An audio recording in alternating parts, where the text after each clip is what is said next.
jaamacadda Soomaaliya ayaa shir cilmiyeed looga hadlayay arrimaha tiknoolajiyadda oo ay ka qayb galeen wasiiro ka tirsan dowladda federaalka Soomaaliya waxa ay ku qabatay magaalada Muqdisho.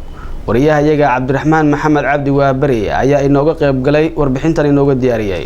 shir cilmiyeedkani oo ku saabsanaa tiknoolajiyadda isla markaana ay soo qaban qaabiyeen mas'uuliyiinta jaamacadda Soomaaliya ayaa maanta waxaa lagu qabtay magaalada Muqdisho.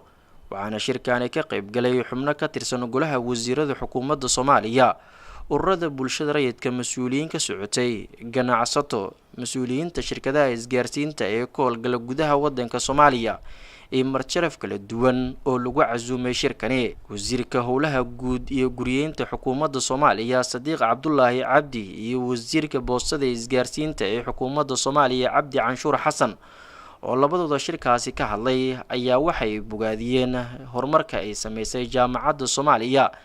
haddii aad rabto inaad wax cusub curiso iyo haddii wax hore u jiray aad wax ka bedesho, in engineering factor hadduu noqon lahaa mechanical, chemical, civil, wax allaale wixii wax kastoo curin kara inuu engineering raad ku leeyahay.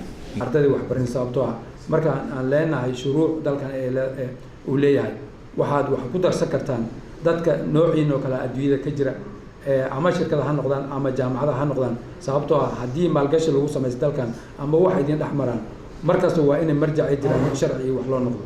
marka sharcigaas wuxuu furo u noqon doonaa runtii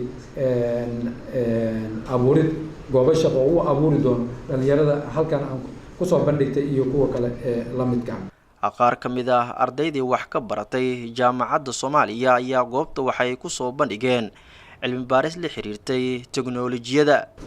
barnaamijkaas loo sameeyo methodology-ga isticmaalaya methodology-ga isticmaalaya incrementalka oo ah mid ku wacan in la suubiyo ama la raaco marka la sameeyo software-ka. badigood mobilka sidaan waxaan doonaa qofkii baan ku kala karaa oo ay Play Store-ka marka ku wanaagsantahay waxa barnaamijka isticmaalayso soo isticmaasho waxa markaa sameynaysaa in aad sameyso installing sameyso kadib wuxuu keenayaa interface noocan kale ama GUI noocan kale activity-ga aan ku shaqeyn doonaa. application-keena muuqaalkiisa screenshot oo waqtiga bay qaamay qofka user-ku wuxuu u baahan yahay account si uu sameysto sidaasna waa design ama screenshots-ka aan ka soo qaadnay application-keena marka hore wuxuu ku bilaawday inuu lambarada keediyo waxaa soo raacay oo ah mudaansan maadaama uu jiraan kusoo kordhinay waxa loo yaqaan in fariimaha uu keediyo mustaqbalka dhow qaybtan gadaal aan ku sheegno insha Allah waxaan rajaynaynaa inaan awood u sameeyno ama kusoo kordhino waxa loo yaqaan contact sharing. qof saaxiibka ah inaad teamka kooxda oo dhan lambarada hal mar u diri karto ama qarash ka bixin oo qofka uu yahay qof iyaha isticmaalo. sidoo kale inaan kusoo darno waxa loo yaqaan image storing oo ah image-yada sawirada qofka sidoo kale inuu ku keensado. gudoomiye ku-xigeenka cilmi baarista iyo horumarinta jaamacadda Soomaaliya Dr. Axmed Qadar oo ka hadlay shirka ayaa waxa uu faahfaahiyay muhiimadda shirkani uu leeyahay. inta aan u gudagelin qorshaha jaamacadda Soomaaliya ay u dejisay cilmi baarinta iyo horumarinta, waxaan rabaa inaan xasuusiyo dhammaan dadka meesha jooga wayna ogyihiin sideedaba jaamacad waxaa loo dhisaa 3 shaqo.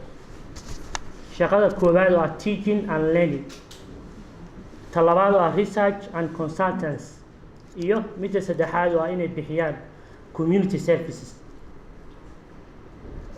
jaamacadda Soomaaliya ayadoo ka duuleyso qodobadaas saddexda ah, xafiiska cilmi baarista iyo horumarinta jaamacadda Soomaaliya asaga oo kaashanaya kulliyadda computer science and engineering waxay soo qaban qaabiyeen bandhig cilmiyeedkan aragteen.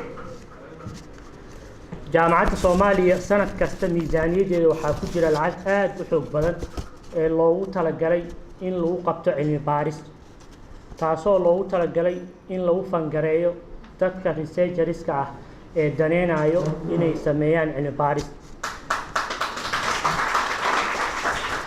jaamacadda Soomaaliyana markasta waxaa ka go'an lacagta ay u qoondeysay cilmi baarista inay kordhiyaan sanadba sanad ku xiga. waxaan rajaynaynaa lacagtii aan u qoondeynay cilmi baarista sanadka 2018. gabagabadii shirka waxaa shahaadooyin iyo abaalmarino kala duwan la guddoonsiiyey mas'uuliyiintii kala duwanaa ee shirkaasi ka qayb gashay qaarkood. shirkani waxa uu yahay shir sanadlaha oo mar walba ay qabato jaamacadda Soomaaliya. Cabdiraxmaan Waabari, Som News, Muqdisho.